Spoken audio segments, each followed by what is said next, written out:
Hello, class. My name is Shamika Harrison, and the country I'll be discussing today is Nigeria. Why Nigeria? I was immediately drawn to Nigeria because of its large youth population. I believe that when we instill morals and educate our youth on things we want to see positively impacting the world and society, future leaders are born. Let's discuss some general facts. The president of Nigeria is Muhammadu Buhari. Nigeria is located in West Africa and has a population of over 180 million people.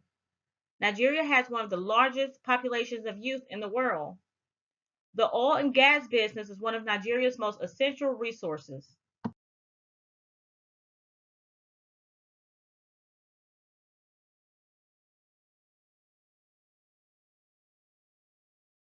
As an organizational leader constructing an ethical culture in Nigeria, these are important facts to consider. Northeastern Nigeria is controlled by Boko Haram. Corruption is an issue in Nigeria. Lack of education is an issue.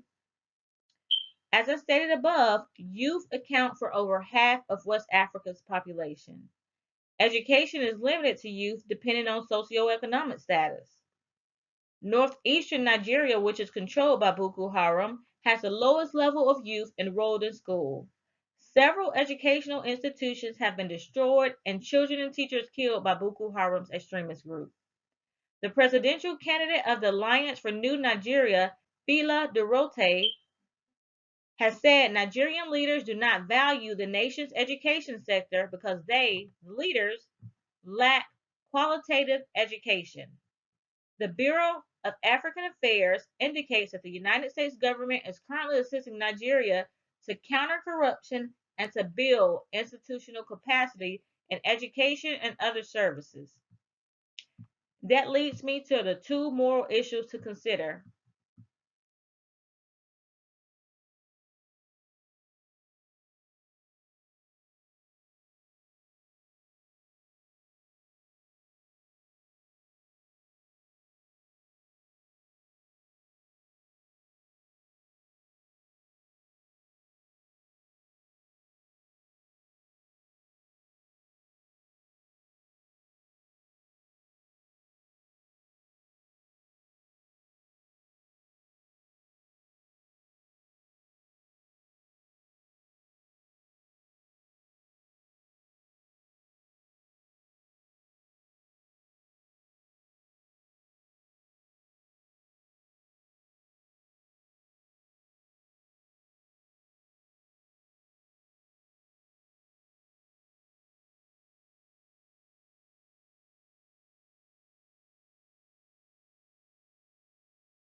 organizational leader working in Nigeria, the two moral issues to consider are education and corruption.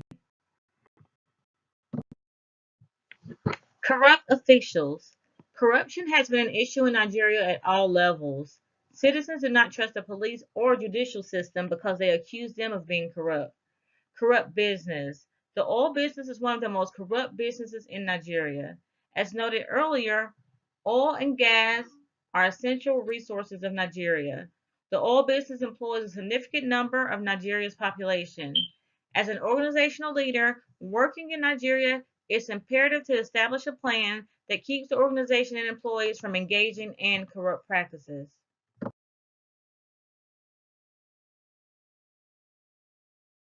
As an organizational leader working in Nigeria, the steps to approach corruption are as follows. Step 3, the relevant stakeholders are the employees, company, and the shareholders. Step 4, stakeholder interests, employee, company, shareholders. For the employee, the interest is job security. For the company and the shareholders, interest will involve business transactions that are not corrupt and the protection of the company reputation. The company will want to make sure that employees understand that corruption will not be tolerated and will result in immediate termination. Step 4, alternative action. The first is establishing a mandatory ethical code of conduct for the organization. The second is establishing a whistleblowing policy. This action will also assure employees that any and all reporting is to remain completely confidential and should not be discussed with anyone other than the organizational leader. The third is establishing an acknowledged ethical business contract for any and all outside business. Step 6, pros and cons. Pros are accountability and demonstration of an ethical organization. Making sure that employees are well trained, understand and accept the organization's ethical code of conduct, and understand their rights in business. Making sure transactions and partnerships are guided by ethical contracts. Cons. Cons are reduced business transactions due to ethical business contracts. Not that the organization will want to engage in working with corrupt businesses.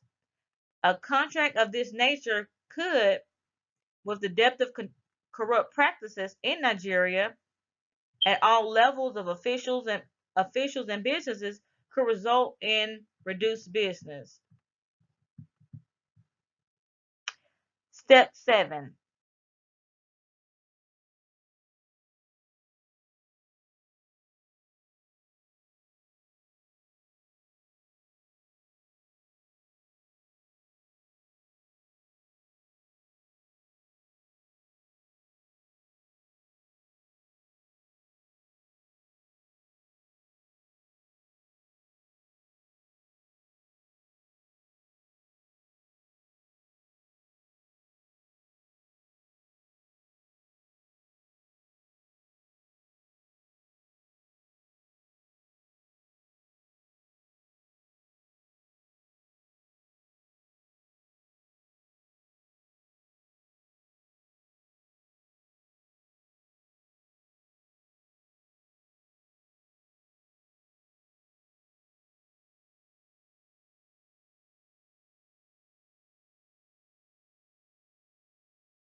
And then we move to step 7, conflicting principles.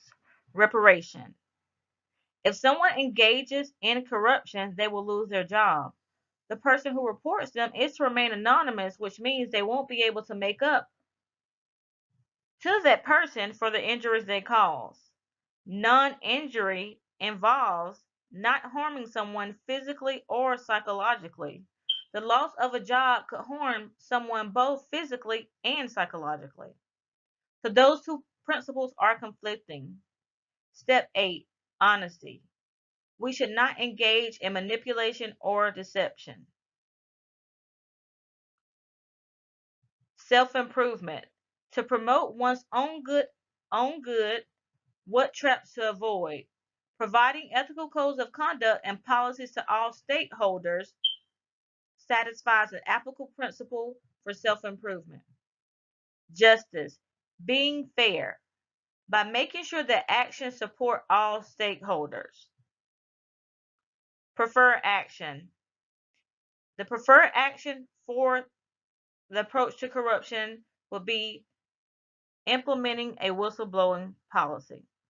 According to Francis and Guy Murphy, a person is unlikely to behave unethically if they know there is a high chance that the behavior will be reported.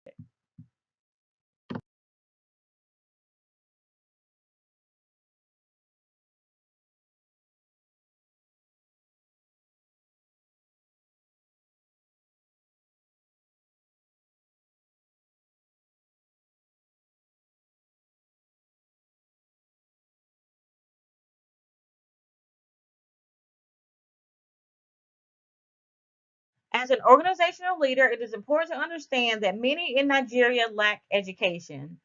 Those who lack education is due to either socioeconomic status or gender. Educational institutions that exist are mainly private, so those from low socioeconomic status are unable to send their kids to school. Moms will send their sons to school and send their daughters to work as street vendors. Then let's walk through the steps of how an organization can approach this issue.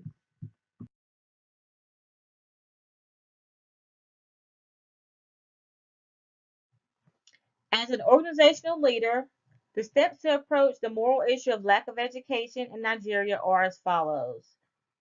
Step 3, relevant stakeholders, your employees, your community, and your company. The stakeholder interest for the employees is the jobs, the community education and training opportunity, and the company's skilled workforce. Step 5, alternative action. First option is on the job training. The second is educating on business ethics. Providing skills using integrity mode. According to Francis and Guy Murphy, the key difference between the integrity mode and the compliance mode is that management does not seek to impose its values, but aims to have employees share their values. The aim is to embed ethical code in the culture. So, as I stated, educating on business ethics. We want to bring ethical code in the culture. Step 6, pros and cons. Pros include social acceptance. Those who lack education will feel socially accepted if they are able to become employable. So the second pro is employability skills. Cons would include community outrage on an organizational leader for discrimination. This con relates to individuals not being hired based on their education and skills. Step 7, conflicting principles. Right to education. Education is a right. Justice as an organization approaching the issue of education, resources and size may not allow everyone who lacks education this opportunity. Applicable principles include non-parasitism. As an organization, members will be afforded the benefit of on-the-job training and education. Each member that benefits to a community should contribute so that others can benefit. Self-improvement. Employees who lack education will have the opportunity to gain business education Do on-the-job educational practices. And step 8, the preferred method. The preferred method would be providing training and business education to employees regardless of their education or socioeconomic status.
In conclusion, as an organizational leader, it is important to remember what morality means. Morality is an attitude of concern for human well being from a broad and non interested perspective. Thanks for watching.